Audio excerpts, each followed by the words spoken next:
ओ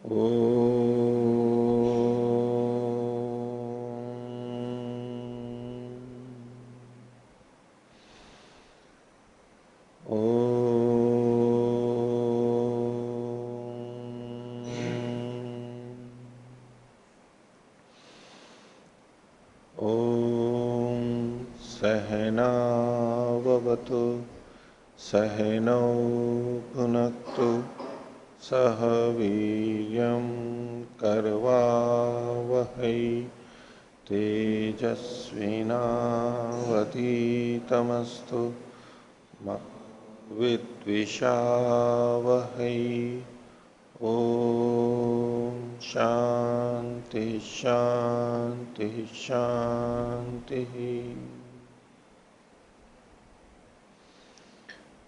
न्याय दर्शन की 92वीं कक्षा न्याय दर्शन के चौथे अध्याय का प्रथम आनेक हम देख रहे हैं और प्रमेयों को समझने उनकी परीक्षा के संदर्भ में अपवर्ग का विषय अंतिम जो प्रमेय है वो चल रहा था और उसी प्रसंग में मुक्ति होती है या नहीं होती है, हो सकती है या नहीं हो सकती है, ये सब चर्चा चल रही। और इसमें इसके लिए क्या प्रमाण है, मुक्ति हो सकती है। इसमें अंत में कहा कि भाई मंत्र और ब्राह्मण भी इसमें प्रमाण है कि अपवर्ग होता है। और अंत में हमने ये देखा था तो ऋचश्च ब्राह्मणानी च अपवर्गा भी वादिनी वादिनी भवंती। अपवर्ग के बारे में ये भी कहते हैं, यानी शब्द प्रमाण को ये प्रस्तुत कर रहे हैं। और उसको आगे बताया ऋचश्च तावत, और ये कुछ वचन मिलते हैं। तो पहला है कर्मभिर मृत्युम ऋषयो निषेधो प्रजावंतो द्रविणम इच्छमानः। मृत्युम निषेधो, मृत्यु को प्राप्त करते हैं, मृत्यु को प्राप्त करते हैं। कौन? मृत्यु को प्राप्त हुए या होते हैं। कौन? ऋषि है, ऋषि लोग मृत्यु को प्राप्त होते हैं। तो होता था ऋषि लोग मुक्ति को प्राप्त होते हैं, नहीं, ऋषि लोग मृत्यु को प्राप्त होते हैं। कैसे? कर्म भी, कर्मों के द्वारा। जो कर्म करते हैं, कर्म में ही निरत रहते हैं, ऐसे ऋषि लोग, वो ये कर्म कौन से हैं? सकाम कर्म। ये सकाम कर्म की बात है। ऋषियों के स्तर हैं, अलग अलग स्तर के ऋषि होते हैं। तो जो सकाम कर्म करते हैं ऐसे ऋषि बहुत काम करते हैं, बहुत मेहनत करते हैं, तो उससे वो मृत्यु को प्राप्त होते हैं। यानी मरते हैं फिर जन्म प्राप्त होता है, फिर मरते हैं फिर जन्म को प्राप्त होता है, तो मृत्यु को प्राप्त होता है। मृत्यु को प्राप्त होता है इसका मतलब है जन्म को भी प्राप्त होता है। इसका ये मतलब नहीं है कि मृत्यु को प्राप्त होते हैं माना ये जन्म है बस मृत्यु को, आगे भी मृत्यु को प्राप्त होते रहते हैं। तो मृत्यु को बार बार प्राप्त होंगे इसका मतलब क्या हुआ? बिना जन्म के तो मृत्यु होगी ही नहीं, तो जन्म को भी प्राप्त करेंगे, नहीं जन्म मरण को प्राप्त करेंगे। ऐसे ऋषि लोग हैं, अच्छे लोग, ज्ञाता लोग हैं, कर्म करते हैं लेकिन सकाम कर्म करते हैं। कर्म भेद मृत्युम ऋषयो निषेधु प्रजावंतो द्रविणम इच्छमान। और जो प्रजा वाले हैं, संतानों वाले हैं, वो द्रविण को, धन को चाहते हुए वो भी मृत्यु को प्राप्त होते रहते हैं। पुत्र इष्णा है, ठीक है, तो प्रजा वाले, संतान वाले और धन वित्तेष्णा, पुत्रेष्णा वित्तेष्णा जो हैं उसकी चाहना करते हुए, जो इसको चाहते हैं वो भी मृत्यु को प्राप्त होते रहते हैं। आगे अथा परे ऋषयो मनीषिण, और कुछ दूसरे ऋषि भी होते हैं। कुछ ऋषि पहले वाले, वो अलग स्तर हो गया, ऋषियों के अलग अलग स्तर होंगे। हम कई बार मानते हैं भाई ऋषि तो ऐसा होता है, ईश्वर का साक्षात्कार और पूरा ज्ञान प्राप्त कर लिया है और अंतिम स्थिति का। सब ऐसे नहीं होते हैं, ऋषियों के भी स्तर होते हैं। तो अथा अपरे ऋषयो मनीषिण, अन्य ऋषि हैं जो कि क्या है? मनीषी हैं, चिंतन करने वाले, मन के स्वामी हैं। परम कर्म में कर्मभ्यो अमृतत्वम आनशु। तो उन्होंने क्या किया, परम कर्मभ्य, कर्मों से जो परे है, ऐसे जो कर्मों से प्राप्त होने योग्य नहीं है, ऐसा जो अमृतत्व था, अमृत था, उसको आनशु प्राप्त कर लिया, प्राप्त कर लेते हैं। मनीषी, चिंतन से, मनन से, ज्ञान से, यानी ऐसा मोक्ष, ऐसा अमृतत्व जो कर्म से प्राप्त नहीं किया जा सकता है। कितने भी कर्म कर लो, मुक्ति नहीं हो सकती। सकाम कर्म, बुरे कर्म करेंगे तब भी मुक्ति नहीं होगी, तब तो होनी ही नहीं है। और सकाम पुण्य कर्म भी कितने भी कर लो, मुक्ति नहीं होने वाली है। तो ऐसा अमृतत्व जो कर्म से भी परे है, कर्म की पकड़ से परे है, उस अमृतत्व को वो प्राप्त कर लेते हैं। मनीषी ऋषि लोग ज्ञाता है और मनन करते हैं, मनन करते हैं तो वैसा ही फिर उनका ज्ञान बदल जाता है, विवेक प्राप्त हो जाता है उनको, तो मुक्ति को प्राप्त कर लेते हैं। दूसरा, इसमें परम को अमृतत्वम से भी जोड़ते हैं कि मनीषी लोग कर्म से परम अमृतत्वम, पर जो अमृतत्व है, यानी सबसे श्रेष्ठ अमरत्व जो है, उसको प्राप्त कर लेते हैं।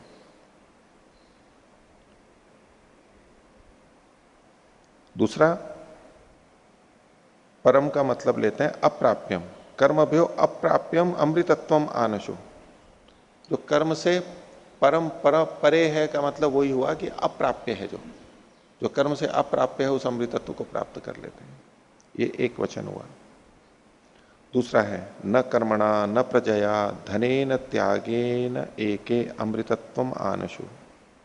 एक कुछ लोग त्यागेन अमृतत्वम आनशु, त्याग से अमृतत्व को प्राप्त कर गए, वैराग्य से।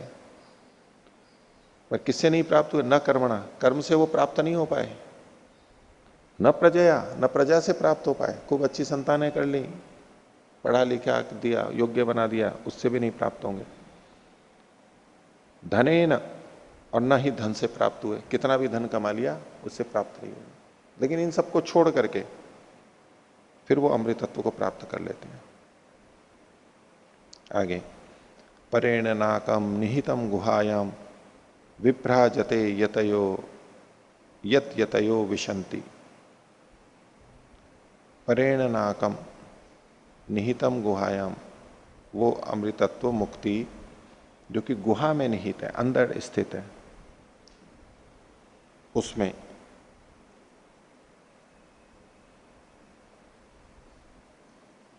मोक्ष पद जो है, गुहा में मोक्ष पद विभ्राजते, प्रकाशित होता है। यत यतयो विशंति, जहां की यति लोग रहते हैं। परेण नाकम, और जो कि नाक से परे है। नाक का मतलब यहां पर स्वर्ग है। अमृतत्व मुक्ति को भी नाक के नाम से कहते हैं, जहां दुख नहीं है बिल्कुल भी। लेकिन यहां पर क्या होगा? परेण नाकम, जो कि स्वर्ग से भी परे है। स्वर्ग का मतलब सांसारिक सुखों से परे है। ऐसे उस मोक्ष को, गुहा जो कि गुहा में निहित है, उसको, वो गुहा में निहित है और गुहा में वो प्रकाशित होता है। और यति लोग वहां पर रहते हैं, गुहा में रहते हैं और वहां उसको प्राप्त कर लेते हैं, उस आनंद को प्राप्त कर लेते हैं। आगे, वेदाहमेतम पुरुषम महांतम आदित्य वर्णम तमसह परस्तात्। बोले मैं उस पुरुष को, महान पुरुष को जानता हूं, जो कि प्रकाशमान है, ज्ञान की दृष्टि से प्रकाशमान है। तमसह परस्तात्, अंधकार से, अज्ञान से जो परे है।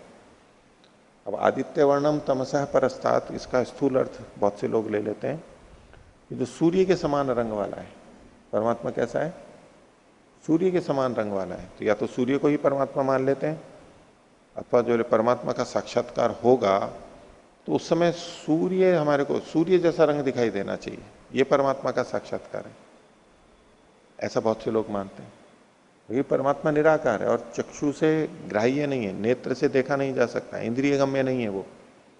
तो यहाँ आदित्य वर्णम अभिधा नहीं घटती है, यहाँ लक्षणा से होता है कि कैसे आदित्य जैसे प्रकाशित होता है, और उसके प्रकाशित होने पर उसके सामने कोई कुछ नहीं होता है। इतना बड़ा, महान, प्रभावशाली, हम सबका आधार, उस जैसा। और अंधकार से जो परे हैं यानी अज्ञान से परे। तमसोमा ज्योतिर्गमय,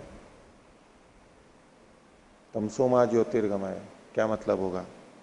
अंधकार से प्रकाश की तरफ ले जाओ, अंधकार से प्रकाश की तरफ ले जाओ।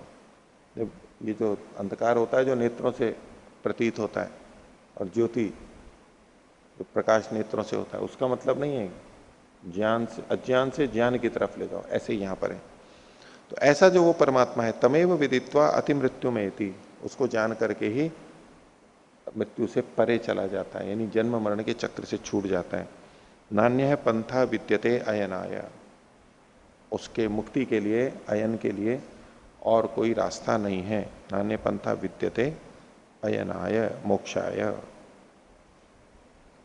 तो ये कुछ वचन इन्होंने बताए, श्लोकबद्ध वचन है, जिनको कि यहां पर इन्होंने ऋच ये नाम से दिया। यत्र अर्थवशेन पाद व्यवस्था सारिक, जहां अर्थ के वशात पाद की व्यवस्था होती है, तो गद्य और पद्य दोनों होते हैं, तो पद्य के रूप में ये सारे वचन थे, तो इसको ऋक की तरह से इन्होंने कहा है। अतः ब्राह्मणानी, अब जो गद्य वचन है उनको कह रहे हैं। त्रयो धर्म स्कंधा, धर्म के 3 स्कंध हैं, स्तंभ हैं, आधार हैं, 3 आधार हैं। यज्ञोध्ययनम दानम इति प्रथमः, यहां अल्प विराम लगाइए। यज्ञ, अध्ययन और दान, ये तीनों मिलाकर के ये पहला है, ये गृहस्थ का हो गया। यज्ञ करते हैं, अध्ययन भी करते हैं और दान भी करते हैं। कई जगह पे ये रहता है त्रयो धर्म स्कंधा यज्ञो अध्ययनम दानम इति, यहीं पर ही रोक देते हैं। धर्म के 3 स्कंध क्या है? यज्ञ, अध्ययन और दान। कुछ लोग ये मान करके चलते हैं, ऐसा नहीं है। यज्ञ, अध्ययन और दान मिला करके इति प्रथमः, ये एक पहला हुआ है। आगे तप एव द्वितीयो, दूसरा क्या है? तप है। ये तप क्या है? वानप्रस्थियों का, घर से निकल के आश्रम में या वन आदि में रहना करना, या तो घर में रहते हुए भी कर सकते हैं एक सीमा तक, तो तप करना, तप एव द्वितीय। तीसरा ब्रह्मचारी आचार्य कुलवासी थी, ब्रह्मचारी आचार्य के कुल में रहता है, पढ़ाने वाले के कुल में, उन्हीं के पास जाकर के शिक्षा आदि के लिए उनके निर्देशन में रहता है, उनके निर्देशन में दिनचर्या करता है, जीवन चलाता है, अपना अपनी उन्नति करता है। ये भी धर्म का स्कंद है, धर्म का आधार है। इति तृतीयो, ये तीसरा हुआ। और इसके साथ ही और बोले अत्यंतम आत्मानम आचार्य कुले अवसादयन, अल्प विराम, अपने आप को पूरी तरह अत्यंत आचार्य के कुल में तप करता हुआ, अवसादयन, अवसादित करता हुआ, उसी में ढालता हुआ, अपने को उसी में ही लगा देता है, उन्हीं के अनुसार चलता रहता है, चलता रहता है पूरा, बस वो जो कहेंगे वो करूंगा, अपना कुछ नहीं, करता रहेगा करता रहेगा करता रहेगा, ऐसे। इसको कुछ लोग यहां पर 2 तरह से लेते हैं। एक है ब्रह्मचारी आचार्य कुलवासी, एक सामान्य रूप से आचार्य के कुल में रह रहा है, और दूसरा जो अत्यंत ही अपने आप को आचार्य कुल में लीन कर देता है, नैष्ठिक ब्रह्मचारी, उसके लिए भी है। अथवा दोनों को मिला करके भी कह सकते हैं, जो पूरी तरह लग जाता है, ये भी धर्म का स्कंध है, ये भी होगा। ये ब्रह्मचर्य आश्रम का हो गया, नहीं 3 आश्रमों का बता दिया इन्होंने। सर्वे एव एते पुण्य लोका भवंती, ये सब के सब क्या होते हैं? पुण्य लोगों को प्राप्त करते हैं, इससे उनको बहुत सुख होता है, आगे चल करके बहुत हित होता है, पुण्य लोक वाले होते हैं। लेकिन होते सशरीर ही हैं, इससे इनको मुक्ति नहीं हो जाती, सशरीर ही यहां पर लाभ प्राप्त करते हैं, पुण्य लोक होते हैं। और चौथा कहा ब्रह्म संस्थो अमृतत्व में एति, इसको बंद कर लीजिए यहां पर विपरीत अल्प विराम को, ब्रह्म संस्थो अमृतत्व एति। जो शुरू से किया था ना त्रयो धर्म स्कंधा, वहां त्रय में विपरीत अल्प विराम प्रारंभ हो रहा है, और ब्रह्म संस्थो अमृतत्व में एति यहां बंद कर लीजिए इसको। पुण्य लोका भवंती अल्प विराम, और ब्रह्म संस्थो अमृतत्व में एति, जो ब्रह्म में संस्थित हो जाता है, स्थित हो जाता है, वो अमृतत्व को प्राप्त कर लेता है। ये चौथा हुआ, इसको एक तरह से हम संन्यास के लिए ले सकते हैं। तो धर्म के स्कंध पुण्य के स्कंध, पुण्य के आधार तो ये तीन है, ब्रह्मचर्य, गृहस्थ और वानप्रस्थ, तो पुण्य का संचय होता है। आगे, एतमेव प्रव्राजिनो लोकम अभिप्संतः प्रव्रजंती थी। ये एतमेव को विपरीत अल्प विराम में लीजिए और प्रव्रजंती पे बंद कर लीजिए इसको। एतमेव लोकम अभिप्संत, इस लोक की इच्छा करते हुए ही, अब यहां लोक का मतलब है मोक्ष, इस मोक्ष की इच्छा करते हुए ही प्रव्राजिन, प्रव्रजन करने वाले सन्यासी लोग, प्रव्रजंती, चलते रहते हैं, चलते रहते हैं, छोड़ देते हैं सब अपना। आगे फिर विपरीत अल्प विराम में लीजिए, नया वचन है, अथो खलु आहु अथ खलवाहु।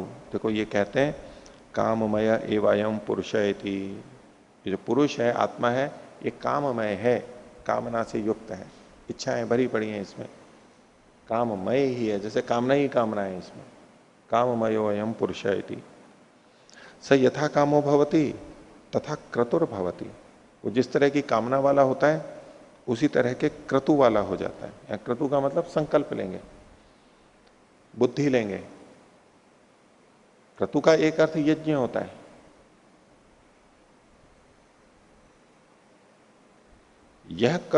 यह क्रियते इति क्रतु, जिसको किया जाता है उसको क्रतु कहते हैं, यानी याग आदि। और यया क्रियते, यया करोति इति क्रतु, प्रज्ञा, बुद्धि, ज्ञान, इसको भी क्रतु कहते हैं, जिससे किया जाता है। तो यहां पर क्रतु का मतलब होगा प्रज्ञा या संकल्प। तो जिस जिस कामना वाला होता है उसी संकल्प वाला हो जाता है व्यक्ति, बार बार वही कामना करता है तो वो उसका संकल्प बन जाता है, ये तो मेरे को करना ही है, ये तो मुझे पाना ही है, इससे तो छुटकारा लेना ही है, ये संकल्प बन जाता है, बुद्धि बन जाती है उसकी, बस वही ज्ञान काम करता है। बार बार कामना करेंगे, इच्छा करेंगे तो यही स्थिति बनेगी, किसी की भी, अच्छे या बुरे की। तो स यथा कामो भवति तथा क्रतुर भवति, अल्प विराम, यथा क्रतुर भवति तथा तत्कर्म कुरते, अल्प विराम। और जिस तरह का क्रतु होता है, यानी जैसी प्रज्ञा या संकल्प वाला होता है, वैसे ही वो फिर कर्म भी करने लगता है, वैसा ही करेगा वो। आगे, यत कर्म कुरते तद अभिसंपत्यते, और जैसे कर्म करता है वैसा ही फिर वो फल प्राप्त कर लेता है, वैसा ही फिर उसको शरीर मिल जाता है अगले जन्मों में, वैसा ही उसको फल प्राप्त हो जाता है। तो क्रम क्या बताया? कामना, उससे संकल्प यानी ज्ञान, दृढ़ता, उससे कर्म और उससे फिर फल। तदपि संपद्यते का मतलब प्राय होता है कि वैसा ही बन जाता है। बन जाता है मतलब क्या बन जाता है? शरीर आदि जो है उस तरह के शरीर को प्राप्त कर लेता है, वो वैसा बन जाता है।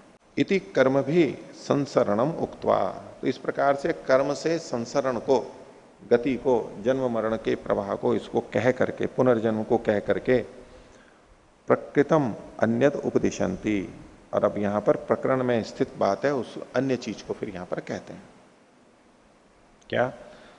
इतनु कामय मानो, इस प्रकार से जो कामना करता हुआ, किस प्रकार की कामना करता हुआ? इस संसार से छूट जाऊं कैसे? इतनु कामय मानो अथ अकामय माना, अथवा यूं कहिए कि जो कामना नहीं करता है, संसार की कामना करता हुआ और फिर उसको छोड़ता हुआ, परमात्मा की कामना करता हुआ और संसार की कामना न करता हुआ, अथ अकामय मानो। इसको बल्कि यूं भी ले सकते हैं हम कि पीछे जो कहा गया इति कर्म भी संसरण मुक्त, अब प्रकृतम अन्यद उपदिशंति, इतिनु कामय मान, इस प्रकार से कामना करता हुआ, ये जो पीछे बताया। और फिर अथ अकामय माना, कामना न करता हुआ, जो अकामः, अकाम हो जाता है, बिना इच्छा वाला हो जाता है। इसी को कहा निष्कामः, कामना से रहित, निष्काम हो जाता है। इसी को आगे खोल दिया आत्मकामः, आत्मा की कामना वाला हो जाता है। तो जो आत्मा की कामना, जीवात्मा परमात्मा की कामना वाला होता है, वो निष्काम हो जाता है, वो अकाम हो जाता है। आगे कहा आप्त कामो भवति, वो प्राप्त काम वाला हो जाता है। आप्त का मतलब प्राप्त, उसको जितनी कामनाएं वो प्राप्त हो जाती है, पूरी हो जाती है। अन्य कामनाओं को जो चाहता है, अन्य कामनाओं के पीछे लगा रहता है, उसकी वो कामनाएं पूरी नहीं होती है, तृप्ति नहीं होती है कि सारी कामनाएं पूर्ण हो गई। ये जो है आप्त काम हो जाता है, आत्मकाम आप्त कामो भवति न तस्य प्राण उत्क्रामंती, फिर उसके प्राण जो है वो उत्क्रमण नहीं करते हैं। प्राणों का उत्क्रमण का मतलब है मरते समय प्राण निकलते हैं, वो दूसरे शरीर में ले जाते हैं, ये उत्क्रमण कहलाता है। फिर शरीर देता है, फिर मरता है, फिर शरीर देता है, ये उत्क्रमण कहलाता है। तो जो ये आप्त काम हो जाते हैं, आत्मकाम हो जाते हैं, इनके प्राण उत्क्रमण नहीं करते हैं, यानी उनके प्राण अगला जन्म नहीं देते। अब अंतिम शरीर छूटेगा तब तो यहां से तो निकलेंगे ही, वो समाप्त बस। अब वो उस आत्मा को अगला जन्म देने के लिए साथ में नहीं ले जाते हैं, बस प्राण यहां खत्म, समाप्त, और आत्मा मुक्ति में चली जाएगी। तो न तस्य प्राणा उत्क्रामंती अल्प विराम इह व समबलीयन्ते, बस यहीं पर ही विलीन हो जाते हैं प्रकृति में, अब साथ में नहीं जाते, सूक्ष्म शरीर यहीं छूट जाएगा। वो कैसा होता है, ब्रह्म वसन ब्रह्म आप्येति, वो ब्रह्म जैसा होता हुआ ब्रह्म को प्राप्त कर लेता है, परमात्मा जैसा बनता हुआ परमात्मा को प्राप्त कर लेता है। आगे इस प्रकार से इन्होंने प्रमाण दिए। फिर कहा तत्र यदुक्तम, पूर्व पक्षी को कह रहे हैं जो आपने ये कहा था, ऋणानुबंधाद अपवर्गा भाव, ऋणों का अनुबंध होने से अपवर्ग का अभाव है, इत्येतत् अयुक्तम इति, ये तो अयुक्त कहा आपने, ऋण होता ही नहीं है वहां पर। आगे और जो कहा ये चत्वारः पथयो देवयान इति च चातुराश्रम्य श्रुते है ऐकाश्रम्य अनुपपत्ति ही। मैं पहले कहा था ना कि ये केवल गृहस्थ आश्रम ही है, क्योंकि उसी का उल्लेख है। तो वहां तो सिद्धांति ने कहा था कि और आश्रमों का निषेध भी नहीं है। यहाँ पर यह कह रहे हैं देखो, ये चत्वारः पथयो देवयाना, देवलोक की तरफ ले जाने वाले ये चार पथ हैं, चार पथ हैं। तो इसमें चार पथ का मतलब है चारों आश्रम, ब्राह्मण क्षत्रिय वैश्य और शूद्र, ये सब देवयान है, देवता देवत्व की तरफ ले जाने वाले हैं। इनको अपने उचित ढंग से किया जाए तो चारों ही देवत्व को प्राप्त कराते हैं। केवल ब्राह्मण ही देवत्व को प्राप्त करेगा ऐसा नहीं, सभी, शूद्र भी करेगा, क्षत्रिय ब्राह्मण और वैश्य भी करेगा, ठीक ढंग से हो रहा है। तो इति च चातुराश्रम में श्रुते है, चारों आश्रमों की श्रुति होने से एक आश्रम में अनुपपत्ति ही, एक ही आश्रम होता है, ये जो आप कह रहे थे उसकी असिद्धि होती है, खंडित होता है।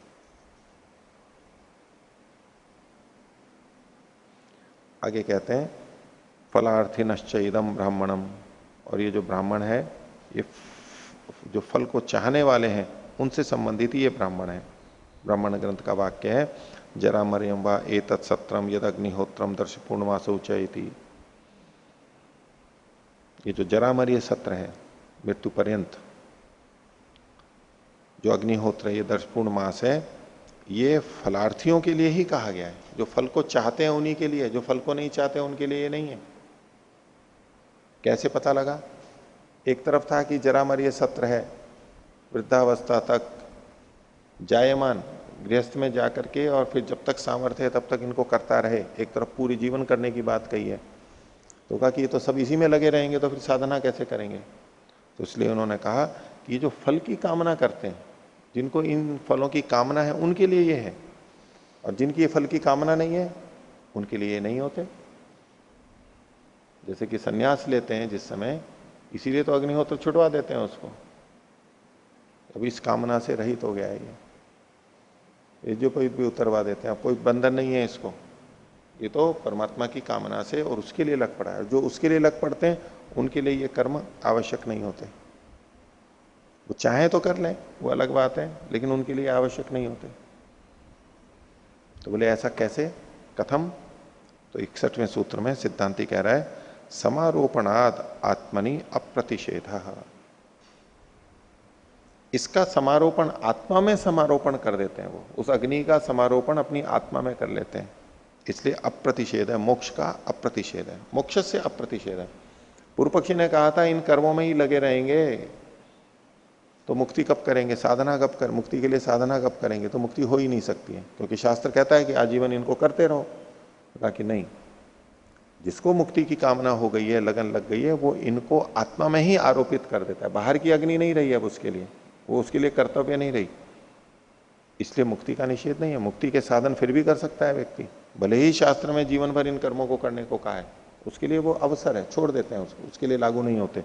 इसी को बता रहे हैं।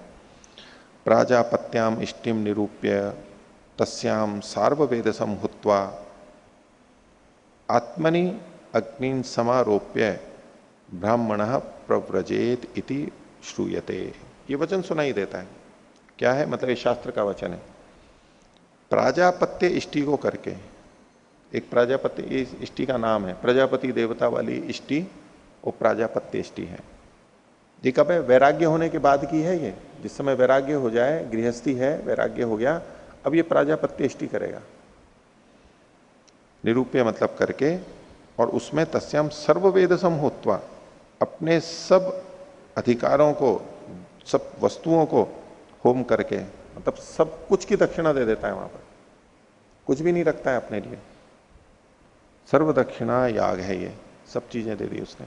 वो करके आत्मनि अग्नि समारोप में, वो जो अग्नि थी उसको आत्मा में आरोपित करके, समारोप करके, जो अग्नि भौतिक अग्नि थी जिसको नीचे उसने संभाल के रखा था, प्रतिदिन राख हटा करके उठाता था, फिर उसमें अग्निहोत्र करता था, फिर दबा देता था, अब उस आग को अंदर लगा लिया है उसने, आत्मा के अंदर ले लिया है। ब्राह्मण जानने वाला प्रव्रजति, छोड़ के निकल जाता है, चला जाता है। इति श्रूयते, ये वचन सुना जाता है। तेन विजानीमा, इससे हम ये जानते हैं, ये समझते हैं कि प्रजा वित्त लोकैष्णाभ्यो व्युत्थितस्य, जो प्रजा से, वित्त से और लोक से, प्रजा मतलब पुत्रैष्णा, प्रजा मतलब पुत्र, वित्त धन हो गया तो धनैष्णा या वित्तैष्णा, और लोक मतलब तो यश प्रशंसा पद आदि, तो ये लोकैष्णाभ्यो, इन तीनों ऐष्णाओं से व्युत्थितस्य, जो उठ चुका है उसकी, निवृत्ते फलार्थित्वे, उसमें फल की कामना चूंकि निवृत्त हो चुकी है, यही तो फल की कामनाएं थी, लौकिक फल की कामना, इन्हीं तीन में सब कुछ आ जाएगा। तो उसके फलार्थित्व के निवृत्त हो जाने पर समारोपणम विधीयते, ये समारोप का, आत्मा में जो अग्नि के समारोप का कार्य है, प्रव्रजन का कार्य है, ये विहित किया जा रहा है। इसका मतलब है अब उसको उस अग्नि को करने की जरूरत नहीं है, अग्निहोत्र करने की आवश्यकता नहीं है। तो वो जरा मरे वाली बात तो हमेशा के लिए नहीं रही, इसमें लगा रहे, ये तो कोई बात नहीं हुई। जैसे ही वैराग्य हुआ, इससे उसको निवृत्त कर दिया जाता है, अब वो अपनी साधना में लगता है। आगे, एवं च ब्राह्मणानी, और ब्राह्मण वचन भी इस बात को कहते हैं।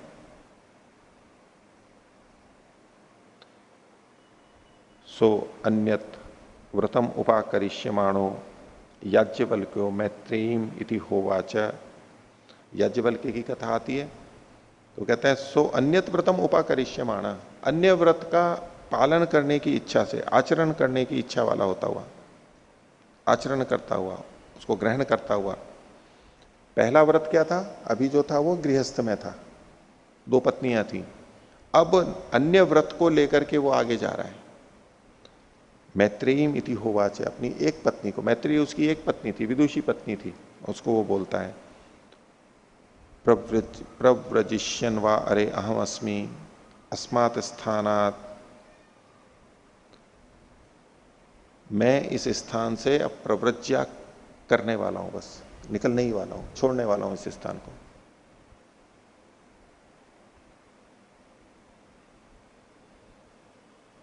हंता, हंता मतलब उसको प्रसन्नता के अर्थ में भी कहते हैं, हाय के अर्थ में नहीं है ये हंता, प्रसन्नता में कह रहे हैं मैत्री को, हे मैत्री, अरे हंता, प्रसन्नता में कहा जाता है। देखो मैं इस घर को छोड़ने के लिए तैयार हूं, बस उद्यत हूं, निकलने ही वाला हूं इस घर से, प्रसन्नता से। अल्प विराम, कहते हैं ते अनया कात्यायन्या सह अंतम करवाणी थी, तो तेरा इस कात्यायनी के साथ, कात्यायनी उसकी दूसरी पत्नी थी, एक मैत्रेयी और एक कात्यायनी। कात्यायनी उतनी विदुषी नहीं थी जितनी मैत्रेयी थी, तो बोले इस कात्यायनी के साथ में तेरा अंत कर देता हूं, यानी तेरा बंटवारा कर देता हूं, बाद में झगड़ा नहीं हो जाए, दोनों संतुष्ट रहे कि मेरे लिए ये दे दिया, मेरे लिए ये दे दिया। एक तो ये अर्थ करते हैं, एक सहांत कहते हैं तुम्हारे को, दोनों को साथ साथ बैठा करके एक स्थान बना करके एक साथ साथ छोड़ करके जाता हूं तुम्हारे को। दूसरे ढंग से भी कहते हैं तुम्हारा साथ निवास करता हूं, साथ साथ रहो तुम दोनों, क्योंकि अलग अलग करते हैं तो फिर नकारात्मक है ये तो कोई बात नहीं, नकारात्मक नहीं है। जब पति था तब तक दोनों थे, तब तो एक जगह रह लिए, आवश्यक नहीं कि दोनों साथ साथ रहें। और दोनों का स्वभाव अलग अलग था, प्रवृत्ति अलग अलग थी। आगे कहते हैं अथापि उक्तानुशासनासी मैत्रेयी अल्प विराम। हे मैत्रेयी, वैसे तेरे को सारी बातें मैंने सिखा दी हैं, बता दी हैं। उक्त अनुशासनासी, जिसको कि अनुशासन कह दिया गया है ऐसी है तू, तेरे को सारी बातें बता चुका हूं मैं, ज्ञान की कमी नहीं रखी है तेरे, सारा रास्ता तेरे को भी बता दिया है। क्योंकि प्रव्रज्या को जो जा रहा है उससे पहले वो आपस में चर्चाएं तो करते होंगे, उन्होंने भी पढ़ा लिखा सुना। अब प्रव्रज्या के लिए जा रहे हैं, उससे पहले एकदम यूं ही थोड़ा ना प्रव्रज्या के लिए चल देता है आदमी, वर्षों से सोचता है, पढ़ता है, करते करते, तो वो सारी चर्चाएं तो पत्नी से होती होंगी उसकी। तो अथापि उक्त शासनासी मैत्रेयी, तेरे को अनुशासन सारा बता चुका हूं मैं। एतावत अरे खलु अमृतत्वमिति, बस इतना ही अमृतत्व है, अमृतत्व की प्राप्ति का बस यही रास्ता है। इतिह उक्त्वा अमृतत्वम इतिह उक्त्वा याज्ञवल्क्य प्रभव राजयति, ऐसा करके वो प्रव्रज्या को चल दिया, निकल गया घर से, संन्यास ले लिया उसने। आगे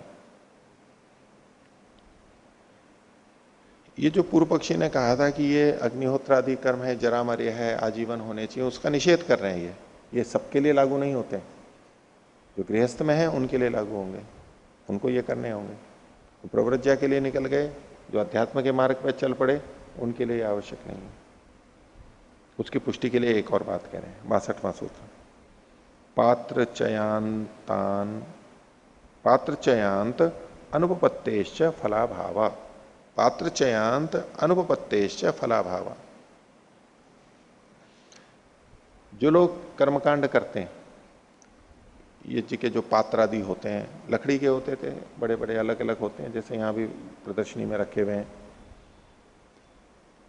तो जब मृत्यु होती है, अंत्येष्टि क्रिया होती है, समिधा आदि लकड़ियां रखी जाती हैं, तो साथ में उनके पात्र भी वहीं पर ही रख देते हैं, उन्हीं के साथ में समाप्त करते हैं। लेकिन सन्यासियों के लिए ऐसा नहीं है। तो पात्र चयांत की अनुपपत्ति होने से, असिद्धि होने से, फलाभाव, फल का अभाव। भाष्य देखिए, जरामर्ये च कर्मणि अविशेषेण कल्प्यमाने। अगर ये जो जरामर्य कर्म हैं, मृत्यु तक और बुढ़ापे तक जो करने योग्य हैं, ऐसे जो कर्म हैं, वो उनके अविशेषेण कल्प्यमाने, अविशेष रूप से यदि उसकी कल्पना करें, अविशेष रूप से मतलब विशेष रूप से नहीं कर रहे हैं, इसका मतलब है सबके लिए वो समान है, ऐसी अगर हम कल्पना करें, अविशेष रूप से कल्पना करें। विशेष रूप से कल्पना तो ये हो गया कि इनको करना है, इनको नहीं करना है, इनको ये विशेष कथन हो गया। सबके लिए समान हो गया, ये अविशेष रूप से कल्पना हो गई। सन्यासी के लिए भी करने योग्य है, वानप्रस्थी के लिए भी, गृहस्थ के लिए भी, ब्रह्मचर्य, सबके लिए है, जिन जिन के लिए लागू होता है। चलो गृहस्थ के बाद के भी जो हैं, तो जरामर्ये च कर्मणि अविशेषेण कल्प्यमाने सर्वस्य पात्र चयांतानि कर्माणि इति प्रसज्यते। तो फिर तो ये प्राप्त होगा कि सबको पात्र चयांत कर्म, ये पात्रों, इन कर्मों का समाप्ति कहां होगी? पात्रों के चयन के बाद जिनका अंत होता है, ऐसे ये कर्म माने जाएंगे कि जब वो पात्र आदि हैं, सुरुआ आदि हैं, वो उसकी चिता में लग जाएंगे ना, तब ये कर्म की समाप्ति मानी जाएगी, नहीं तो चलते रहेंगे, सबके लिए हो जाएगा। तो ऐसे में तत्र ऐष्णा व्युत्थानम न श्रूयता, फिर ये जो ऐष्णाओं से ऊपर उठ करके और प्रव्रज्या वाली बात है, ये तो सुनाई नहीं देनी चाहिए थी। क्योंकि यदि ये सबके लिए होते हैं तो सब करते रहते हैं, इसको सबको करना पड़ता है। और जो करते तो फिर प्रव्रज्या नहीं कर सकते थे, इनको साथ साथ में लिए कहाँ जाएंगे, और इसको करना ही होता है, स्थिर रह करके, साधन भी चाहिए। लेकिन चूंकि ऐष्णा से व्युत्थान कहा गया है, ऐष्णाओं से उठ करके घर छोड़ने की बात कही गई है, इससे पता लगता है कि ये यज्ञादि कर्म अंत तक नहीं चलते हैं, सबके लिए नहीं है। आगे इसके लिए प्रमाण दे रहे हैं, एतत्थ स्म वै तत्पूर्वे ब्राह्मणा, इसी कारण से पूरा काल में पूर्वे ब्राह्मणा, पहले वाले जो ब्राह्मण थे वो अनुचाना, अनुचान कहते हैं जो अच्छी तरह से जानने वाले होते हैं, वेदों के अनुसार चलने वाले होते हैं, बोलने वाले होते हैं, वो अनुचान कहलाते हैं। विद्वान स, जो विद्वान है, प्रजाम न कामयन्ते, अल्प विराम, वो प्रजा की कामना नहीं करते। जो अनुचान ब्राह्मण विद्वान होते हैं वो प्रजा की कामना नहीं करते। क्यों? किम प्रजाया करिष्यामो, प्रजा का हम क्या करेंगे, संतान से क्या करेंगे। दूसरे तो सोचते हैं हमारी बुढ़ापे में सेवा करेंगे या हमारे को खिलाएंगे पिलाएंगे, बोले इन प्रजाओं का करेंगे क्या। किम प्रजया करिष्यामो, किन लोगों, किन, क्यों ऐसा सोचते हैं, ये शाम नोयम आत्मा अयम लोक इति, ये शाम ना, जिन हमारा, अयम आत्मा, ये जो आत्मा है, यही अयम लोक है, यही दर्शनीय है। जिन, उनका आत्मा ही जो दर्शनीय है, उन लोगों का, हम तो आत्मा परमात्मा को ही देखते रहेंगे, हम प्रजाओं का क्या करेंगे। जिनको आत्मा परमात्मा को नहीं देखना है वो प्रजा को चाहे। अब देखो भारत से ये परंपरा कम हो गई है ना, प्रजाओं की कामना बहुत है हमारे यहाँ, लेकिन जिनको हम पाश्चात्य देश कहते हैं, भौतिकवादी देश कहते हैं, वहां प्रजा की कामना कम हो गई है। कम संतान चाहते हैं और कई तो चाहते ही नहीं है, प्रजा की कोई कामना नहीं। और हो भी गई तो थोड़े दिन बाद में 10, 12, 15 साल, 18 साल वयस्क होते ही, जैसे चिड़िया घोंसले से उड़ा देती है ना, चोंच मार मार के अपने बच्चों को, ऐसे उड़ा देते, जाओ कमाओ खाओ अपना करो, अब कोई लेना देना नहीं, बस जाओ। तो प्रजा की कामना ही नहीं करते थे। हाँ, लेकिन भेद है, वहां दूसरे कारणों से प्रजा की कामना नहीं करते कि क्यों झंझट लिया, बच्चों को पालो सिखाओ, क्यों इतना झंझट किया, अपना जीवन सुख में बिता रहे हैं, बस बहुत है। 2 जने 3 जने जो भी हैं अपना जीवन बिता रहे हैं, क्यों संतान को बीच में लाएं। समय उसमें लगेगा, कौन समय लगाएगा बच्चों के लिए, पाल पोस के, कपड़े कौन साफ करेगा, मलमूत्र कौन साफ करेगा, देखभाल कौन करेगा, इस विद्यालय छोड़ना आना जाना ये सब कहाँ है के झंझट, इसलिए वो नहीं चाहते। लेकिन कहीं ना कहीं और लगे हुए हैं। ये ऋषि लोग क्या थे, आत्मा की तरफ लगे हुए थे, बोले हमारा को तो दर्शनीय यही है, तो इसको हमको क्या करना है। ये शाम नवम आत्मा अयम लोका इति तेहस्म, ऐसे ये लोग, तेहस्म ऐसे लोग, पुत्रेष्णायाश्च वित्तेष्णायाश्च लोकेष्णायाश्च वित्थाय अथ भिक्षाचर्यम चरंती थी। पुत्रेष्णा वित्तेष्णा और लोकेष्णा से ऊपर उठ के भिक्षाचर्य चरण करते हैं, भिक्षुक हो जाते हैं। वो प्रजा को नहीं कामना करते हैं, पुत्रेष्णा से हटते हैं तो फिर वित्तेष्णा से भी हट जाते हैं, धन भी नहीं कमाते फिर, और लोकेष्णा से भी हट जाते हैं। अब आजकल जो है वो बच्चे तो नहीं चाहते लेकिन धन तो बहुत चाहते हैं, और लोकेष्णा भी चाहते हैं, पद प्रतिष्ठा वो सब चाहते हैं, केवल संतान नहीं चाहते। और साथ में ये भिक्षाचर्या करते हैं, वो तो भिक्षाचर्या नहीं करते, वो तो अपने आराम से कमाते हैं, करते हैं, सब धन संपत्ति वैभव सब रहता है उनके पास में, वो अलग तरह के हो गए। आगे तो एष्णाभ्यश्च वित्थितस्य पात्र चयांतानी कर्माणि नोपपद्यन्ते। अब ये एष्णाओं से जो उठना है ये तो शास्त्र प्रमाण मिल ही रहा है, इनका पात्र चयांत कर्म, कर्म ऐसे जिनको पात्र के चयन तक करना ही होता है, यानी चिता तक, चिता में वो बर्तन रखे जाएं शुरुआती उससे पहले तक, यानी मरण तक जिसको करने होते हैं, ऐसे कर्म इनके तो संगति नहीं होते, नोपपद्यन्ते थी। आगे न अविशेषेण कर्तुः प्रयोजक फलम भवती थी, कि फल जो है, इसको अन्वय ऐसा देखिए, फलम कर्तुः प्रयोजकम न अविशेषेण, अविशेषेण न भवती थी, फलम कर्तुः प्रयोजकम अविशेषेण न भवती थी। फल जो होता है वो अविशेष रूप से, यानी समान रूप से सबके लिए, सब करने वालों के लिए प्रयोजक नहीं होता है, प्रेरित नहीं करता है। प्रयोजक का मतलब उसको प्रेरित करने वाला। हमें कर्म में कौन प्रेरित करता है, फल ही तो प्रेरित करता है कि वैसे ये मिलेगा, ये मिल सकता है, ये कामना है हमारे मन में, इसलिए हम वो उधर बढ़ाने वाला होता है, फल प्रयोजक होता है। तो कहते हैं कि जो फल है वो काम करने वालों में को समान रूप से प्रेरित करने वाला नहीं होता है, किसी को करता है किसी को नहीं करता है।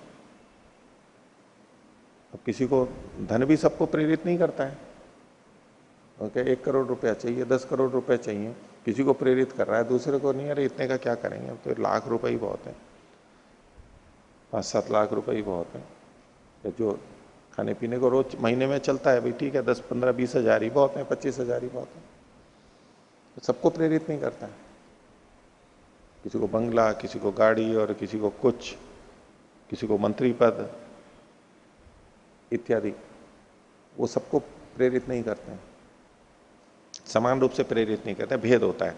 इसलिए ये कर्म भी सबके लिए नहीं होते हैं, अग्निहोत्रादि कर्म सबके लिए समान रूप से लागू नहीं होते हैं, इन वैराग्य वाले लोगों पे लागू नहीं होते हैं। आगे आगे, चातुराश्रम में विधानाच इतिहास पुराण धर्म शास्त्रेषु ऐकाश्रम्य अनुपपत्ति ही। चूंकि ये चतुराश्रम का, 4 आश्रमों का विधान यहां पर हो चुका है शास्त्रों से, इसलिए इतिहास पुराण धर्म शास्त्रों में किसी एक आश्रम की सिद्धि कोई माने वो नहीं होगी, यानी अनुपपत्ति होगी। एक आश्रम के कथन की बात असिद्ध है, यानी 4 आश्रम होते हैं। यदि कहीं 1 आश्रम 2 आश्रम 3 आश्रम कहे भी गए हैं तो भी 4 आश्रम तो हैं ही, क्योंकि अन्य प्रमाणों से वो सिद्ध होता है। तद अप्रमाणम इति चेत, कोई कहे कि नहीं ये कोई प्रमाण नहीं है, ये मतलब इतिहास पुराण धर्मशास्त्र बोले ये प्रमाण नहीं है,